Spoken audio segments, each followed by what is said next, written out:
Hello! Alright, just bringing down the volume just a touch here. Make sure I can talk over it. And I think that should be good. I'm just looking at my audio levels. Alright. So, another fun day in Wonderland here, and I'm really pleased to be working on the Flamingo today. So I'm going to do a sizable enough flamingo for being a sticker. That's one of the goals that I have for this is prints and stickers. And also, I think we should have enough time to go ahead and squeeze in a hedgehog as well, so I can jump between the two while I'm waiting for color to go ahead and dry. So because I was busy doing a bit of maintenance, we're doing the drawing part of this live as well as the painting.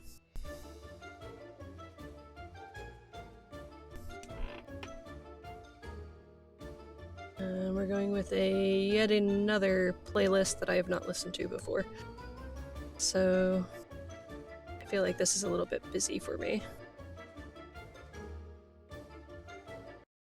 Alright, we'll skip ahead. Alright, I do that a lot for the moment because I have not just had free time where I can just listen to a playlist and jot down the tracks that I like to compile my own. So we're going with things that are copyright free because, I mean, honestly, people who do the work should be credited for it. So I'm currently using a site to assist me with copyright-free music that I'm able to use for the streams. I adjusted my light setup a little bit here. So you notice it's a touch darker on the one side because I put the curtain up, so I'm not getting any of that natural light hitting this section of my desk, which is where it would normally go. I tried to compensate by adjusting the one desk light to bring it closer, but that also means it's closer to my camera, which limits a little bit of my camera movement. So we'll experiment and see how that works for us today. So thank you so much for joining me today, and let's get started here. I'll do just a brief overview of where Wonderland's going at the moment. So yesterday we widened the table a bit so we're able to fit more on it. We worked on our teapot, and you can see in general, here's the tower for the Jabberwock, a hedge maze, this will be the Croquet court here, and we have a just general woody area. I may put the Cheshire Cat back there, but I might try to move him forward too. I'm not positive where I want the Cheshire Cat yet. And that's because, like I said, a goal for this is prints and stickers, and I feel like if he's just this tiny little dot in the background, that's not nearly as much fun for those of us who enjoy stickers. So I'm weighing that. I really was thinking composition-wise, it would be neat to have main characters scattered around the composition as far as for a print, but we'll see. I still have plenty of Wonderland that is not set in stone. So we'll go ahead and keep thinking about it. Let's see what else. We have our beachy area over here, some rocks. Our dodo will be back here. The talking flowers and the tweedles I have not finalized yet. I know that they are prompts coming up, but I have not said where I want to put them at. So, work in progress. We have over here is our only indication of quote-unquote the real world outside of Wonderland. So we have this tree and the rabbit hole, and this is where we will feature the clock and the book that are part of the prompts. The keyhole is a little bit more abstract. To go ahead and put in the hallway that she was first at, where she found the potion and the key. I've gone ahead and played with those being oversized objects outside of the hallway, because I thought that would be a little bit more interesting. and having this teeny little table with the key and the cake. We have a random flower here from our prompt, and that is an anemone. It was kind of feelings of like addressing hope and loss. There's a weird little bit of remembrance there that I wanted to pop in. Alright, and then we have our little bit of storytelling, just a random hat here on the way up to the executioner's block area. I still need to texture in the stonework. It'll be really irregular, but I wanted to have at least a defined area where each layer of the stone is, because that is pretty accurate to how I've seen some really rough stonework for things like walls and staged areas. And then we have these probably like slate stone steps. And this will be a checkerboard area, which I've started with some of the lines to go ahead and create a very compelling bit of perspective there. It'll help draw the eye up that way for the Jabberwock, and we'll have this be our more stormy sky area as opposed to the brighter skies that are over here by the beach. So it's basically more whimsical on this side, and as you work your way in, Wonderland gets a little bit more dark and twisted. That's kind of where my brain was at for setting this all up. And now that you have a tour of Wonderland, let's get started. So I am first grabbing our Twitch site.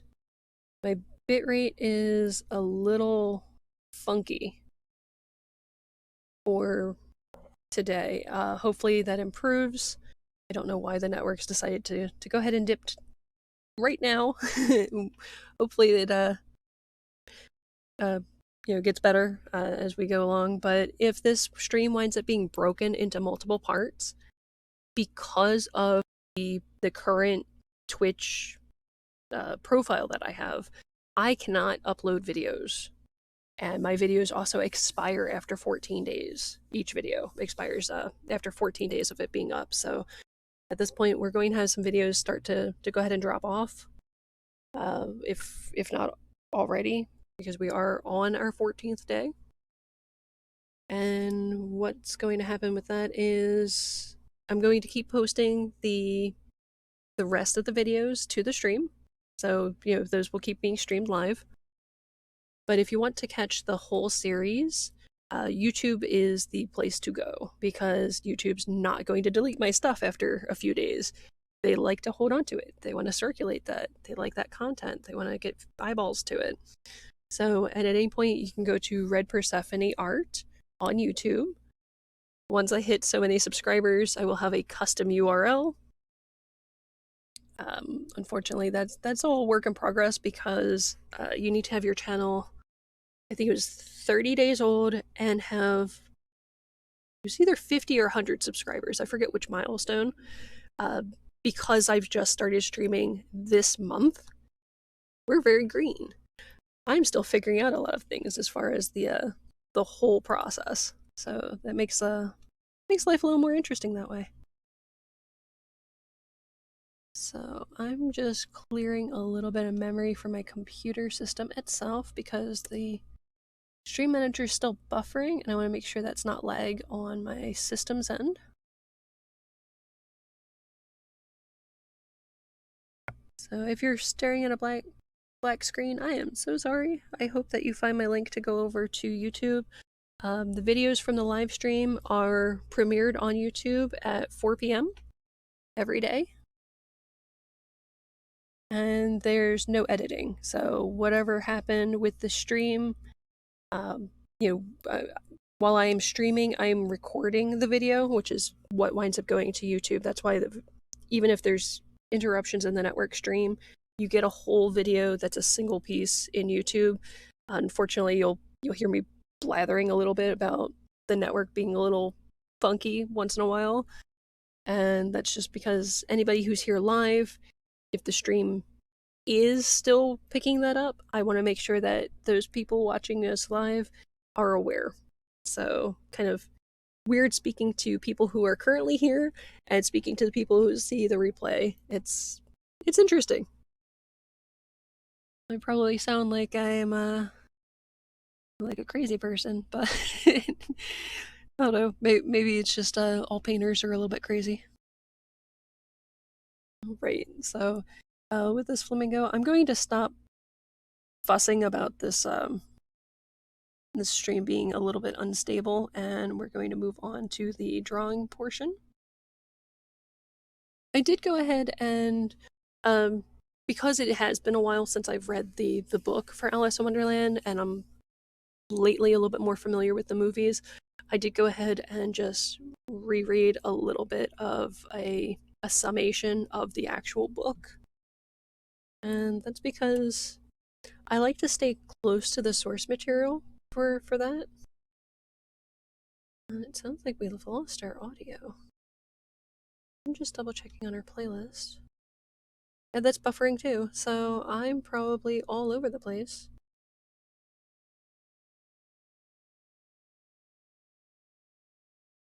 I'm just going to hit pause. I'm going to go back a track. See if maybe I can push that into doing something. There we go. Alright. The site seems to be pretty good after I've prompted it to go ahead and replay the track. It seems to snap it out of the buffering issue. I found, as far as personal life, Disney Plus seems to do the same thing. If you pause and like have to rewind for a moment, it just winds up in like this buffering madness. And I generally just get out of it and reload it, and that seems to fix it. So, random text support.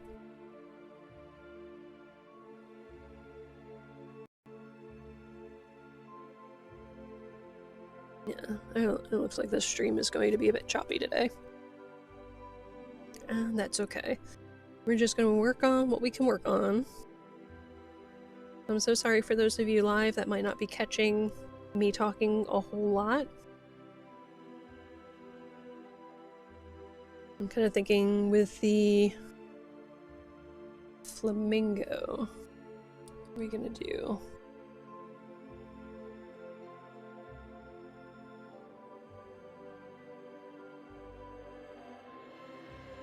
I wish I had a little bit more forethought when it came to putting the queen together, because instead of holding the scepter, I think I probably would have put a flamingo in her hands. But because that is not the case here, just need to figure out, I want to have this flamingo upside down or not. Kind of feel like that is proper. Oh, the frog footman. I suppose he could be holding the mallet.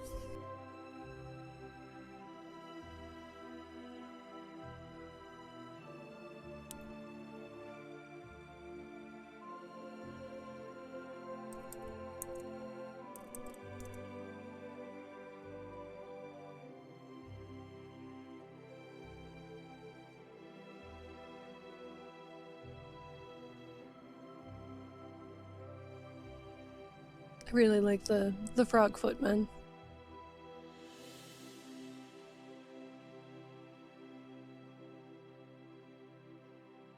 And the fish footman too, both from the original Tenniel illustrations, very 18th century style.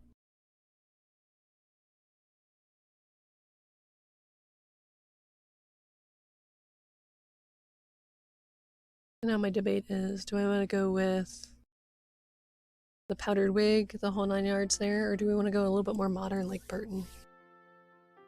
And I don't need to play off of either, honestly, because my queen and hatter are pretty far from either of those depictions.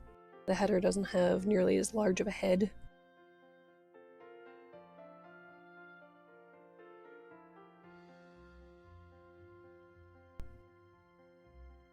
So I kind of feel like the footman might be just over here to hold the flamingo, which I need to go ahead and check on my camera angle. make sure that we're picking this up. So I think I need to move my water cup over just a touch so I can go ahead and zoom in and you guys actually get to see detail.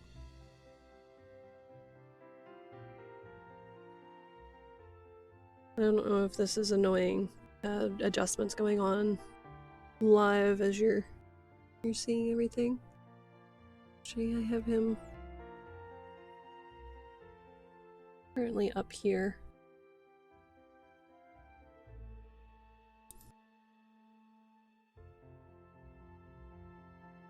I'm going to give myself a decent bit of room down in this corner for roses, so do a couple larger roses, just circles in general for indicating where flowers are going. That way we're chewing up a lot of this corner for flowers. There's nothing wrong with that in my book. I might actually include some vines heading this way, because here is still kind of a bit of dead space.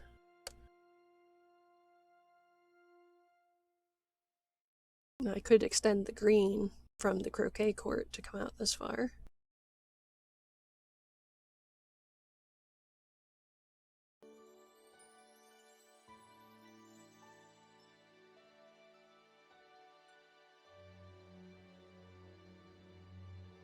So yeah. Alright, so general line work, and hopefully I can get my autofocus to stay over here. And my camera's having a time doing that because there's not really anything on the page for it to focus on. So fun stuff. Maybe I should back out a little bit. Might make it a little bit easier for... Yeah, that's gonna stop the autofocus from being quite so buggy. So I'll have you guys pull in for a little bit more detail in just a moment here. Just kind of give me a general idea as far as where this footman might be.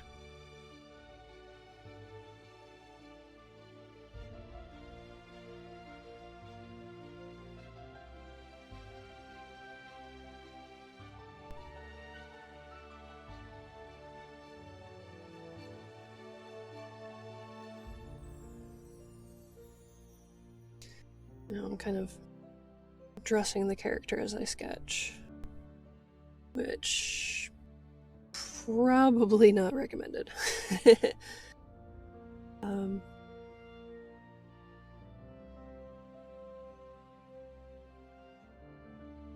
just picturing that with the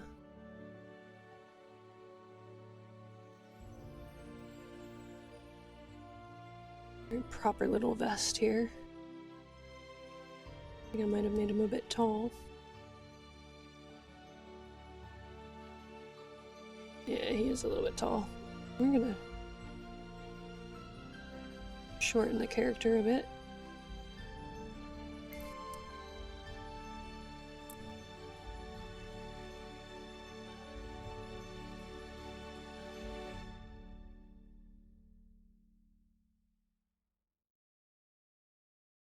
Alright, and I am staying fairly close to Tenniel's. I don't think I'm going to do a powdered wig though. I don't know. But our frog footman here is going to be holding the Flamingo.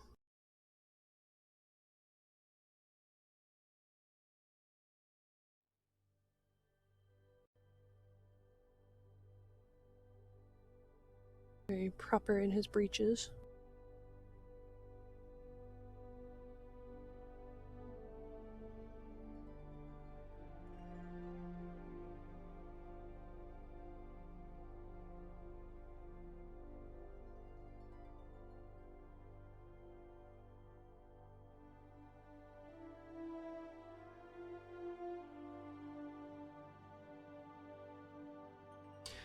I don't know what it is. I'm making all my characters so tall lately.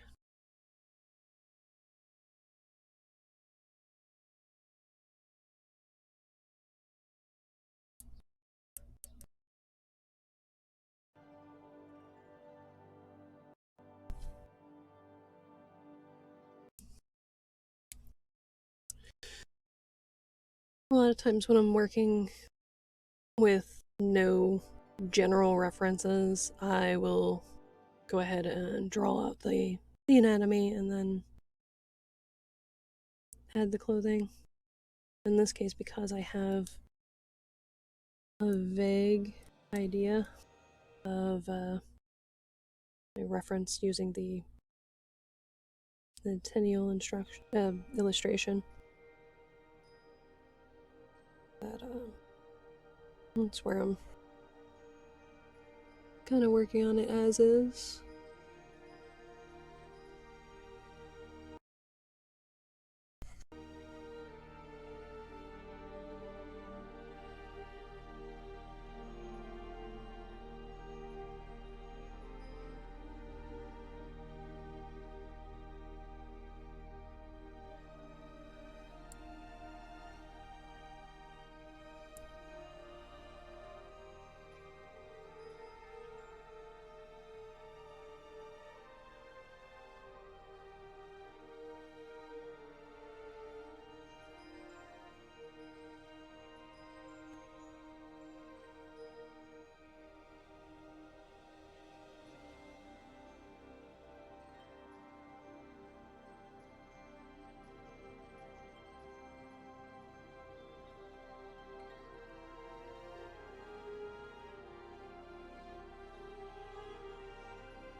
Alright, and just popping over to see how that is getting picked up by the camera.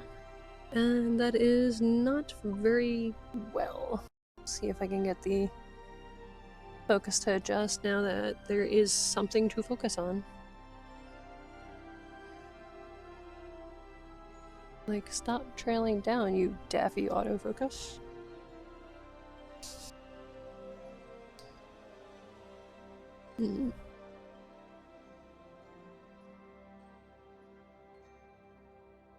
I try to have a good bit of idea as far as where I was going to be mapping out these individual pieces, but I also didn't want to be so rigid about it that everything was nailed down and strange things couldn't happen live. So that's gives you a little bit of a clue in as far as like my process for creating this world. We're gonna move this rose down a bit, which was just a circle anyway. I don't want it encroaching too much. And I need to adjust this foot. This foot is not big enough.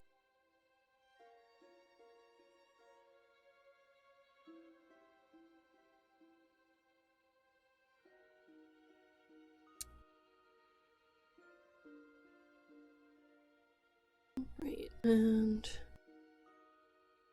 I can basically have him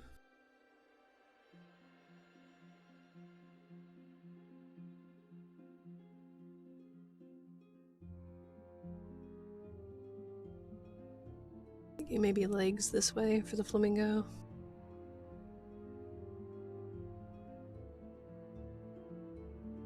He's just kind of holding the mallet out for her to grab once she's done execution, calling for somebody else's head. I have one arm here.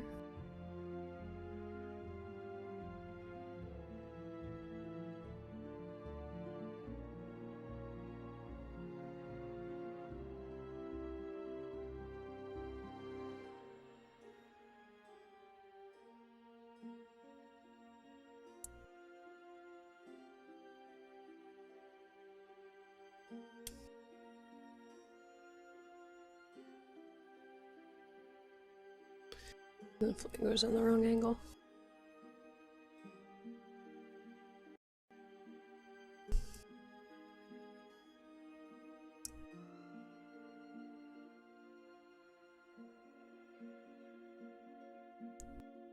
You have to let me know, what was your favorite version of the croquet scene?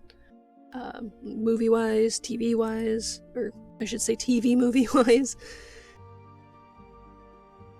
Love that these characters have really endured over the years. If I remember correctly, Alice actually is 100 years old now.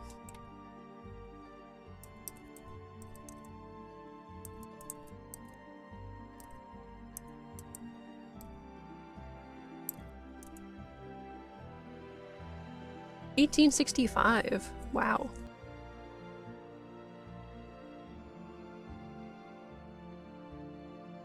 Yeah, originally published November 18th, 1865.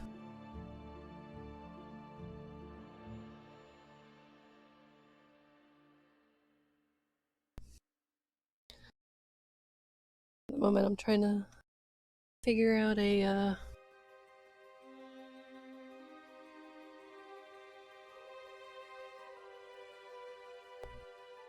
trying to figure out if he would have the flamingo laying across his arms, or maybe just be holding it by the feet.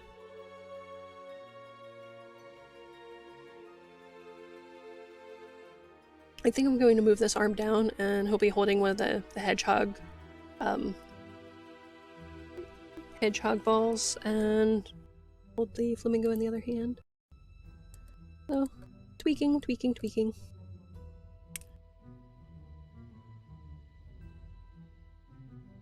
I don't suspect that I'll be painting him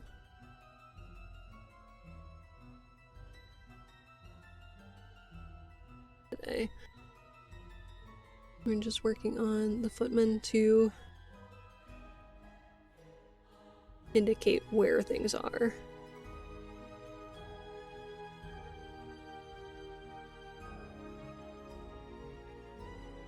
That's why I'm not even worried about putting his head in, because that doesn't really matter right this second. So I'm gonna adjust this.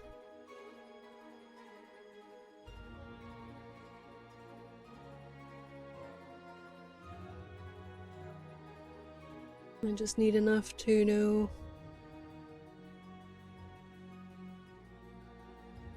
where he's holding on to the flamingo at. I go with both legs kind of gripped up here.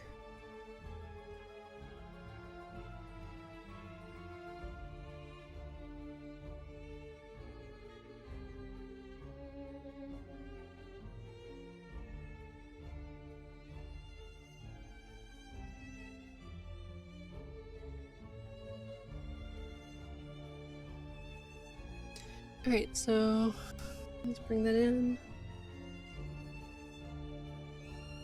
A little more of a view. Switching over here. See how well you can see that. Alright. I have the bottom of his hand. Here to be holding out the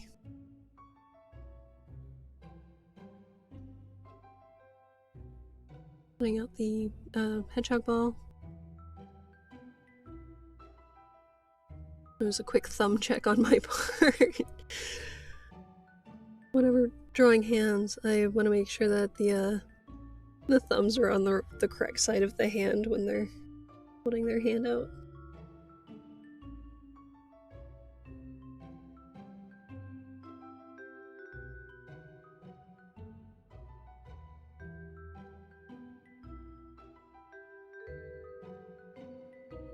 I could probably do like a whole sticker set of little hedgehogs. I find them adorable. Okay, I'm going to... I was thinking I'd adjust the ISO, but right now that lets you see the pencil work pretty clearly. It seems to be, when I zoom in a lot and I start putting color down, I tend to bump the ISO up a bit more, so you're seeing more detail in the washes. It doesn't tend to just blow out the line work as much. I don't know if that makes sense. Eraser bits. Great, so we have the flamingo's legs.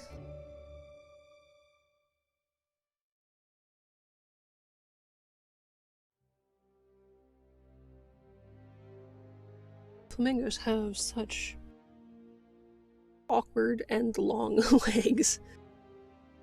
I'm going to sketch part of the body of the flamingo here, where I believe it'll be functional and be able to touch the ground, and then that'll indicate how much longer the legs are up here. So I don't want to draw like feet right here and then the rest of the flamingo, and it's like, well, it could be touching the ground, but I don't want it going past where he's standing, because that would like indicate this is going underground. Does that make sense? And I'll do a quick beverage. Quick little sip.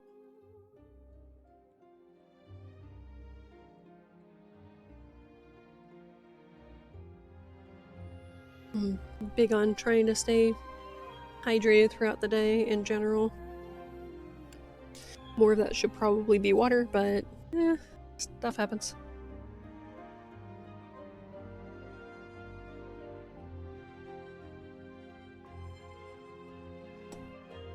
I think the shape of flamingo beaks is just perfect for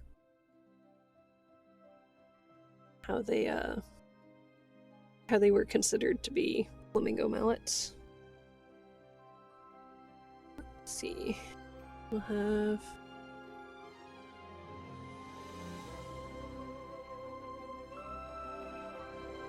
going with kind of a teardrop shape for the main part of the flamingo.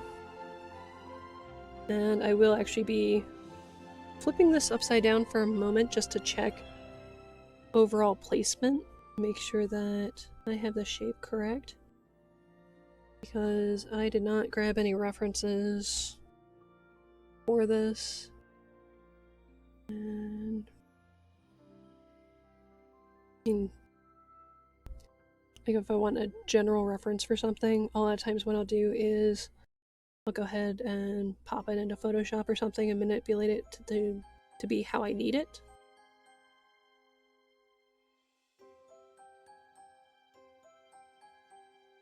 In this case, like, I don't have any pictures of flamingos upside down. I'm drawing something upside down from my right side up reference, if that makes sense. I'm going to try not to say that phrase a ton. I don't like when people do certain phrases over and over and over. Just weird quirks. I have so many weird quirks. Alright, and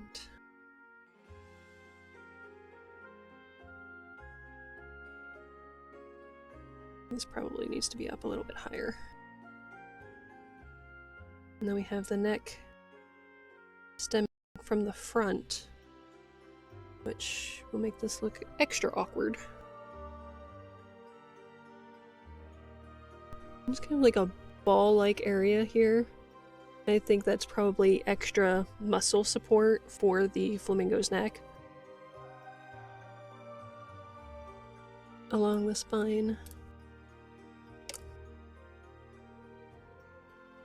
because they have such long, skinny necks.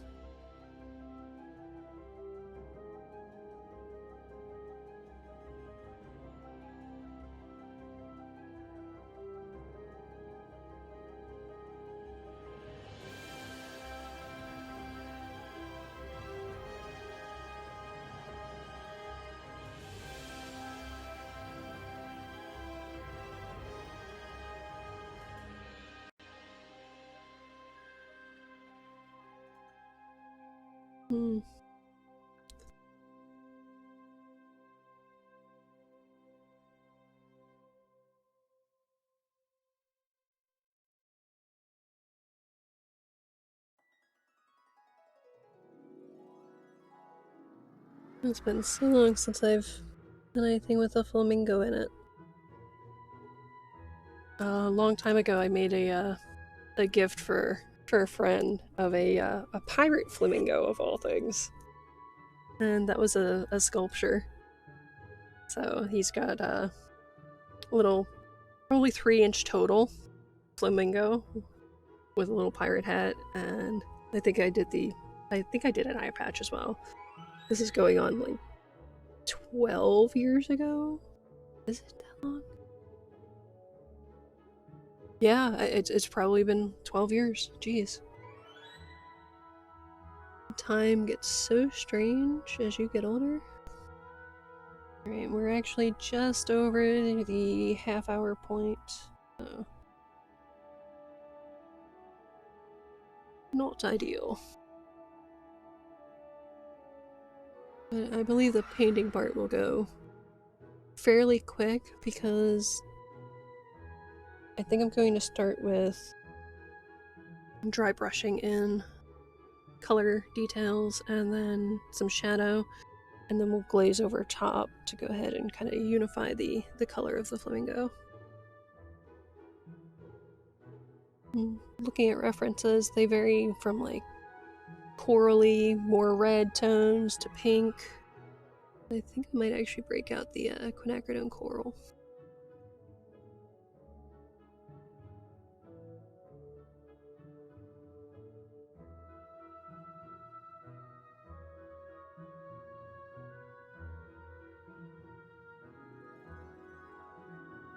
Alright, so this is where we're flipping this upside down for you guys, but so the flamingo is right side up for me because I suspect I have part of the head a little bit off. And we're gonna back out of that zoom. And bring that down over here. Let's see if this light will brighten up a bit. I wonder if it's the lighting mode that I'm in.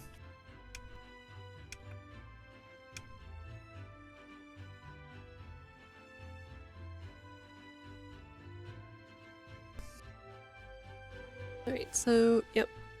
I have a couple things that are a bit off. Which... the beak itself isn't terrible. Just needs some soft refining. I'm gonna keep this angle intentionally.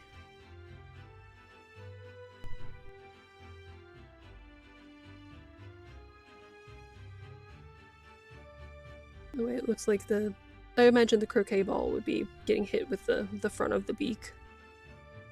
Or you could probably do it with the side of their head. I don't propose doing this with actual flamingos.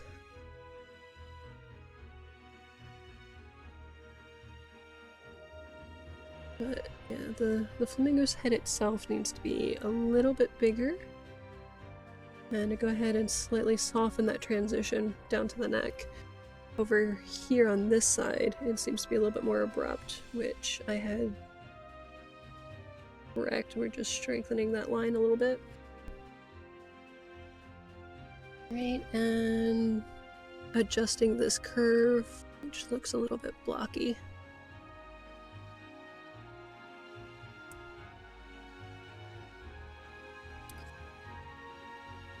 Alright. And these will be a touch thinner. And with the light going out, I'm just going to bump up the ISO because my light is being a little bit cranky there. I think that should pick up the detail pretty well for this area over here because it doesn't have as much light as the side of my desk.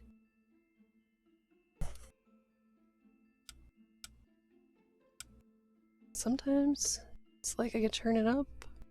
I don't know if it's a timer or like a sensor thing. I'm still figuring out why this light is a little bit bonkers. Right, and as far as body shape, this part coming up a little bit more was correct. However, the way the body tapers down is a little bit off. So it should taper down and come further down past here.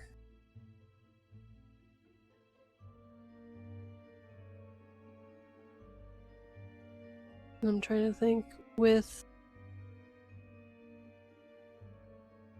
how this is shaping up. What I think I would do, turning this into a potential sticker, is have the frog footman holding the flamingo and the hedgehog. I don't think I would break them apart because I feel like it's probably not going to work as well if I try to do that as one piece, because he's going to have the frog legs there anyway. The frog's hand on the flamingo legs. Wow.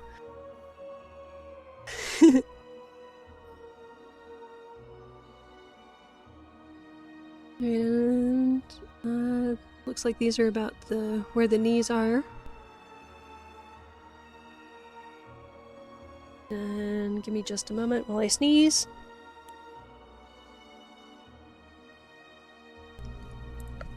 Hopefully just my inline mute worked well enough for that. Alright, now we're going to start with the feet. And I wasn't too far off, it just needs to be just a touch taller for where the feet are. So I'm glad that wasn't too far.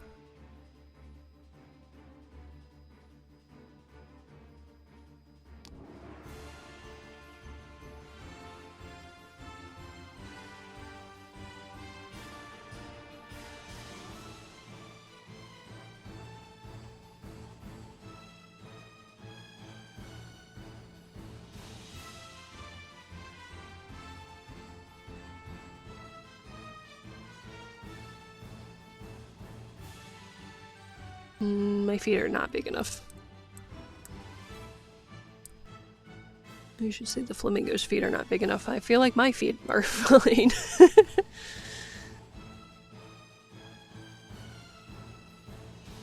I feel like this particular track is a little overly dramatic for right now. We're going to skip ahead. I don't think I would mind it so much if I were in the middle of doing general painting, but for something like, you know, detail work, that would be not doing it. Just like sewing. I don't listen to very dramatic pieces when I'm sewing, because especially hand sewing.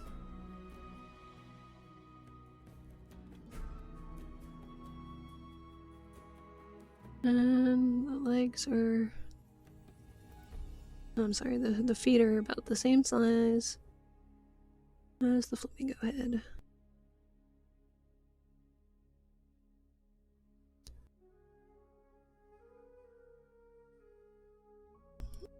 And somehow this one is still small. Like that, just like that. I'm not going in and putting individual knuckles. More like a general indication of detail. We're going a little rougher with removing the graphite on this. So take all that detail work that you just saw. That will make that practically disappear. I do want to do a very gentle line on this beak to indicate where the mouth is and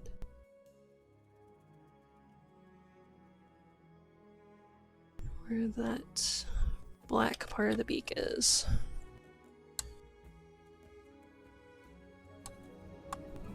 I'm not so worried about the legs having a little bit more graphite because they do tend to have a more muted value, so graphite mixing in with the watercolor is not going to be a problem there. And I do need a quick pause before we start adding color onto our flamingo here.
Thank you so much for your patience.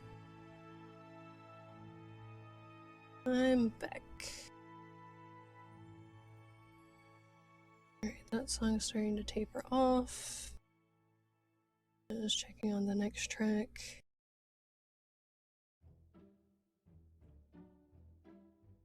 Okay, good. So there's still a bit of this playlist left. I will go ahead and mess with that later. It looks like our stream is still going. The session looks like it's still active. The stream looks strong. Just say a quick hello.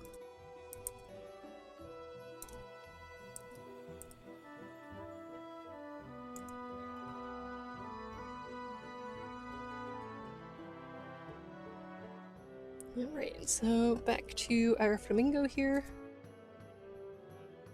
I don't know about you guys, but I'm kind of feeling like let's go ahead and move him over where I have a little bit more light.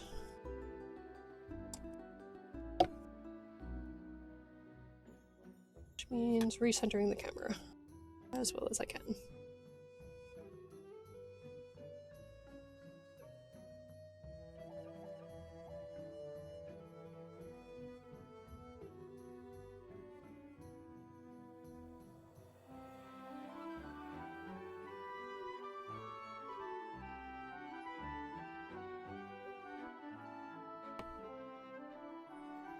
Alright.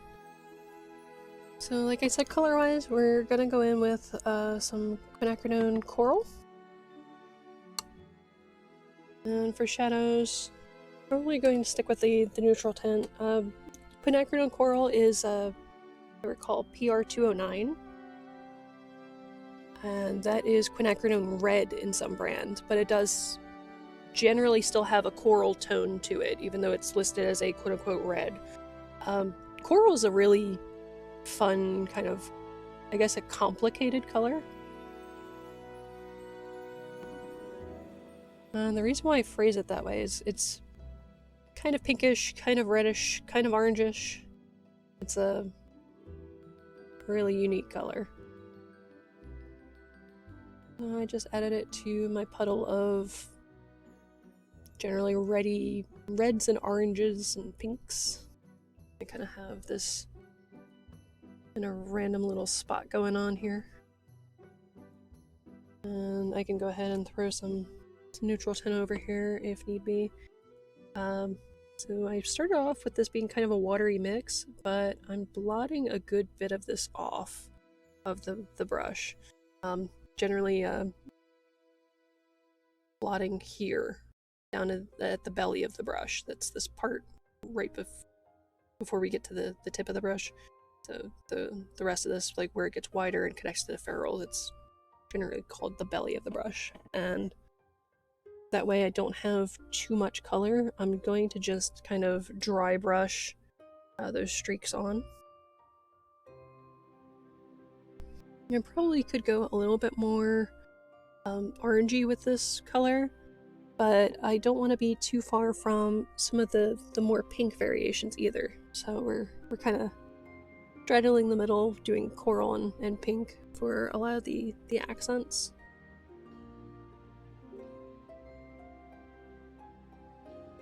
And I could actually have gone on this a bit stronger.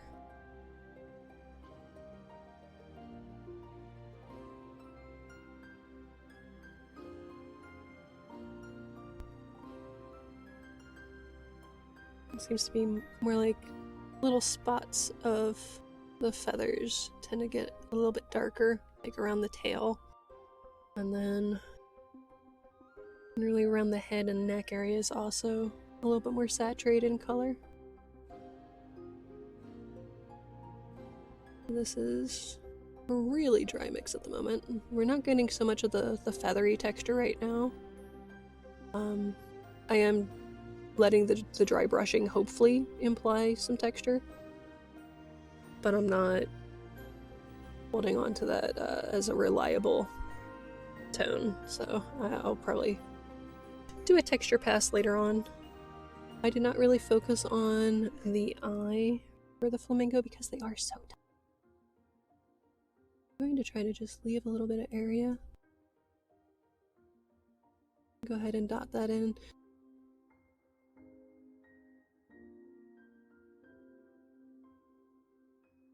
This part of the head I want a little bit lighter, so I was just waiting until I was out of paint. Nearly out of paint. I got there. And then a good chunk of the bill itself can be a pinkish or coral-ish color. Yeah, I actually want to go into that with a little more saturation. We're going to do a secondary pass. I barely tapped into the puddle of pigment that I mixed up on the palette. So I want this to be a little bit more concentrated, so we're doing another wash. I also don't want to go, you know, have too much water on the brush and just go overboard with it. And Tesla says hi. Before she jumped off. Not jumped off, before she went out the door. I should have lifted a little bit more pencil here. That's alright.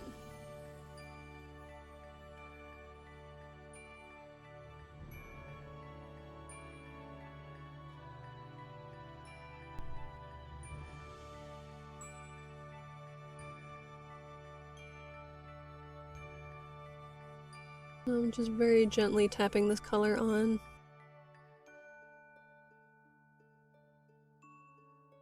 It'll still help to imply that visual texture, make this seem feathery.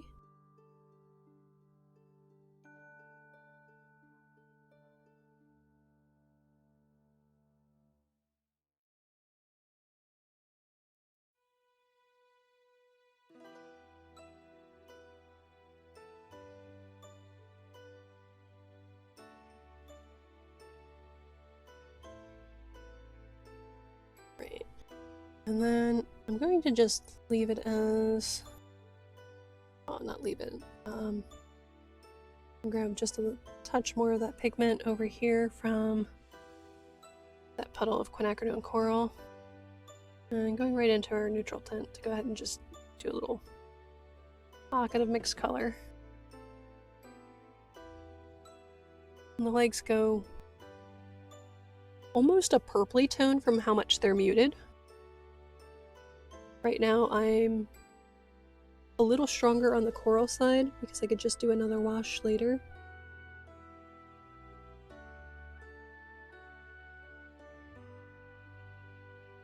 I'm not trying to obliterate all the color. It's easier for me to go back in with a neutral tint and to shift that value further.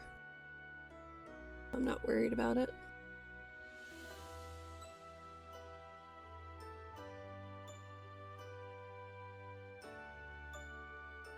I wanted to see where I got glazing that over the graphite before I adjusted it further. Because that's something with like visual mixing. It's not just the color that you have on your palette. If you're glazing over graphite, it's going to adjust the value of it further and generally mute that color further down. Derwent did this with a set of their water-soluble pencils. These were the graphitin ones, so they used graphite and another pigment to indicate different colors, and it's a fun muted range. You have kind of this silvery sheen coming out of it, and once you hit them with water, the more vibrant pigment really shows through.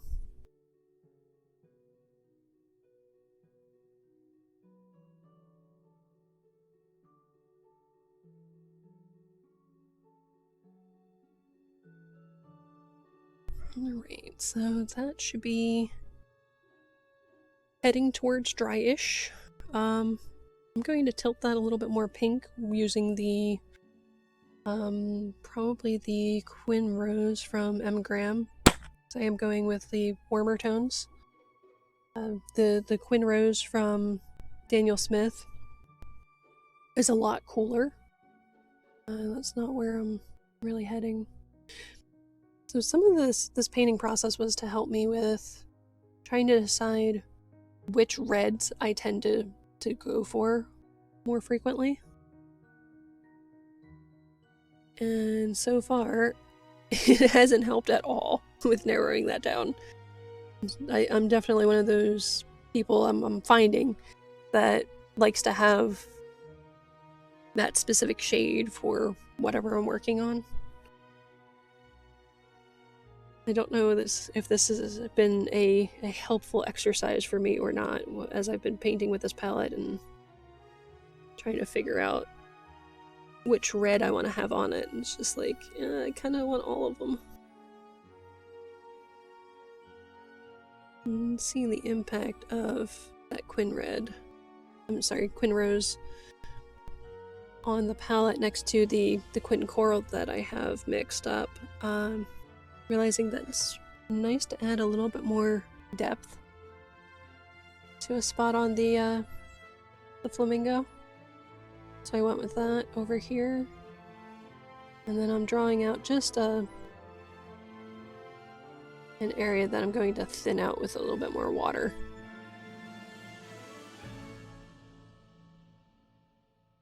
I have that area that's thinned out with water. Again, blotting the belly of the brush a bit on the paper towel here. And we're just kind of doing our little wash of color. I'm just generally doing some short and choppy type strokes. And we're going to leave a couple areas with less color. This will help imply like picking up a little bit of light on the edge of the Flamingo. I'm going to go over the neck too. It probably won't make a lick of difference there.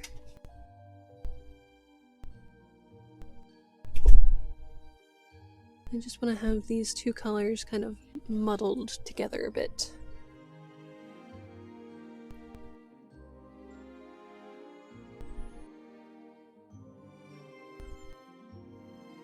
So to me, the eyes on the Flamingo seem to be more yellow at a distance, and the tiny dot of black for their pupils.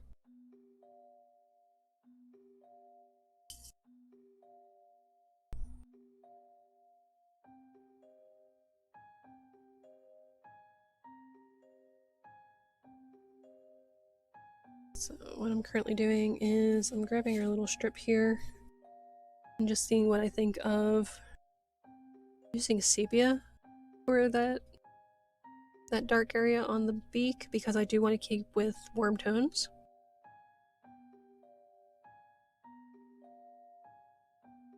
I think that's a decent dark value for this.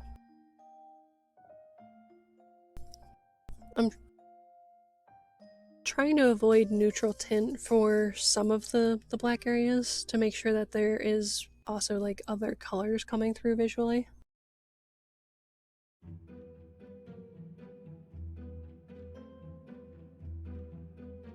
So at this point I'm going with a pretty strong mix of the sepia. And again, just giving the belly of the brush the tiniest little dab.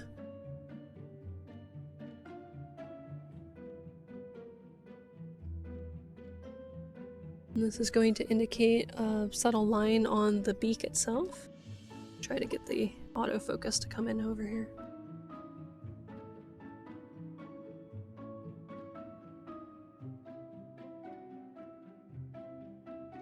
I'm going to leave off the pupil of the eye right now because I want to do that yellow tone first.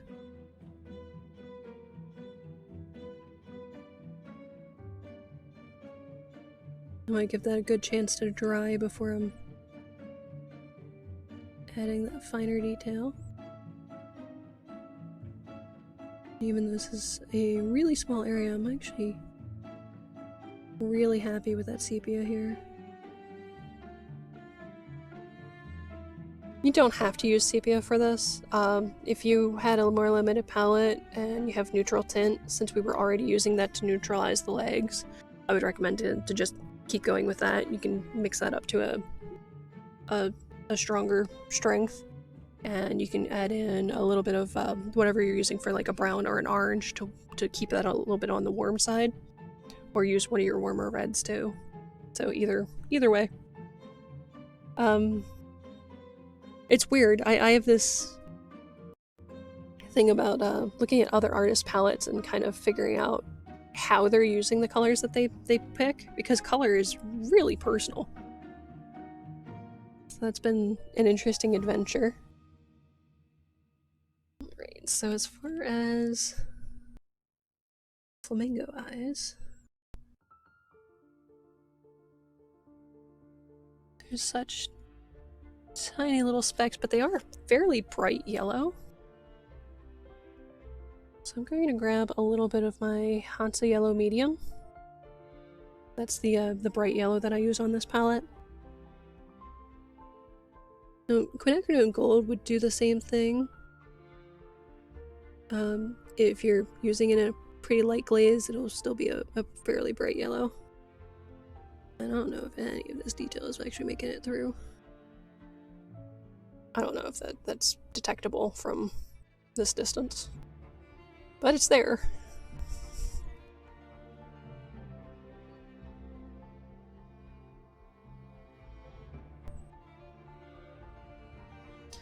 I'm gonna add a little bit more depth to the flamingo while we're waiting for the eye to go ahead and dry a bit. I went over it with a fairly dry brush. Most of this flamingo's been basically dry brushed, so everything's drying pretty quickly for us, and we can get most of it painted. Oh wow, and I am over time. Let's see here. I got so much into the painting, I got distracted. Grabbing a little bit more neutral tint, and I'm going to do just some light shadow and texture on the legs. So kind of like what I was doing with the bottle prompt earlier, just kind of sketching in those lines very subtly.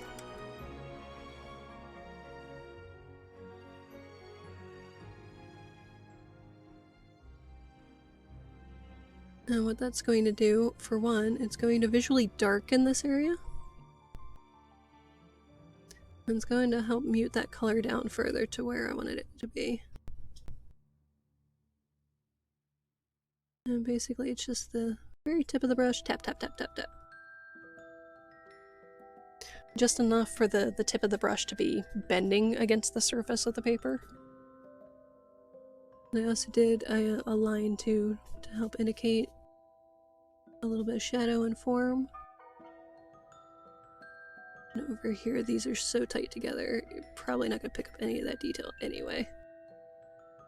Which is fine.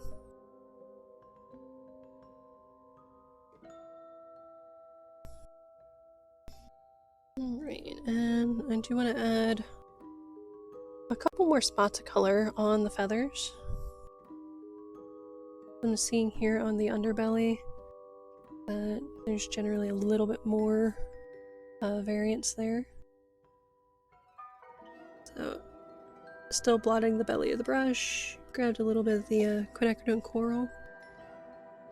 Just gonna streak on a couple more random little spots. And down into the neck a little bit.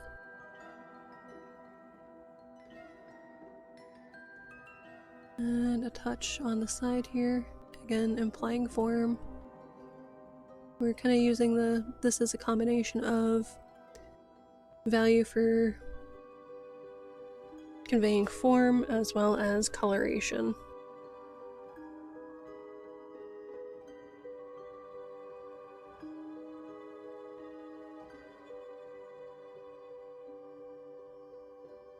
I need just a touch more pigment on the brush here.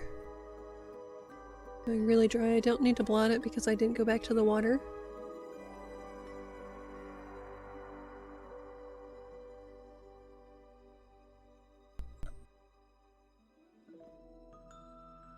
And I want to just add a little more to the tail feather area. This is so dry, that's why I'm doing a couple of strokes there, and that's fine. I want it to be a little bit ragged and wispy. It kind of gives the implied texture for the feathers. Wow, this light is on a tear today. It's being a little fidgety. Alright. So we're going to leave our little hedgehog friend alone for today, who's in the frog footman's hands. Thinking instead of just having it be in a ball, I want that little hedgehog face to be present, so we'll have him kind of looking out at the viewer, kind of some fourth wall breaking later. We'll put that detail in as we get closer to the frog footman prompt. So let's go ahead and wrap up today with what is tomorrow.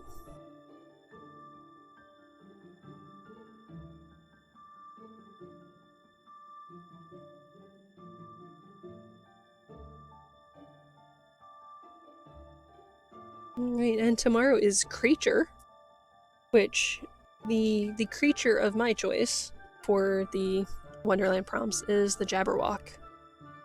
Because he hadn't been on the list of prompts, and I think he is such a fun, freaky looking creature. I definitely wanted to include him in this. I'm definitely liking how Wonderland's shaping up. I am going to work on some faces here. Go ahead and get things filled in a bit more. I'm trying to think if maybe that'll be by tomorrow. No, that's not going to be by tomorrow. There's a lot of faces here. So we have, as far as subjects that will have faces, and I need to know where their faces are to protect them from the wash that I'm proposing. We have the White Rabbit, we have the Cheshire Cat, we have the Tweedles, we have the Knave of Hearts, we have the March Hare, the Dodo Bird, the Frog Footman, and the Talking Flowers. And then 30, the last day of this month, is quote-unquote your choice. So I need to figure out what my choice is, since I've already decided on including a creature. One of the characters... One of the creatures that I really like in Alice in Wonderland is Bill the Lizard. I could use that for creature or your choice either, but that's another face to have to protect from washes going too dark. I suppose I could mix a fairly thin bit of paint and splatter that. The thing about that is that when you have that much water with the mix, I'm gonna turn that down. That's not turning that down at all in here. Right, hopping back over to this playlist, which suddenly stopped being so dramatic and calming down. Yeah, so the problem with that for me is having a really watery mix of paint, which is good for getting splatters down. When you only have a little bit of pigment, it tends to pool out at the edges of the splatter puddles, and that gives you some pretty hard lines. That's what we were seeing with the teapot yesterday, because I went over the lines to create form. I went over that with such a watery mix because I didn't want to go too deep with the values for the shadow, and then I had to come back in with just a wet brush and go ahead and lift those lined edges to go ahead and blend that into the surface. And It's certainly doable. You can see I did that here with the teapot, and it looks pretty good from what I wanted out of this. But I feel like those harsh edges might be a little hard for me to go ahead and solidify other things. So I will consider it. Maybe those splashes is my choice on the 30th, but that's one of those risky things. It's like, I suppose I could have everything scanned just in case that goes horribly wrong and I could digitally correct. So we'll see when that risk is coming through or not. And I think that is it for today. We'll see when the Mad Hatter gets a face and some shoelaces still. But it's been a lot of fun, and as always, keep painting. I'll see you tomorrow.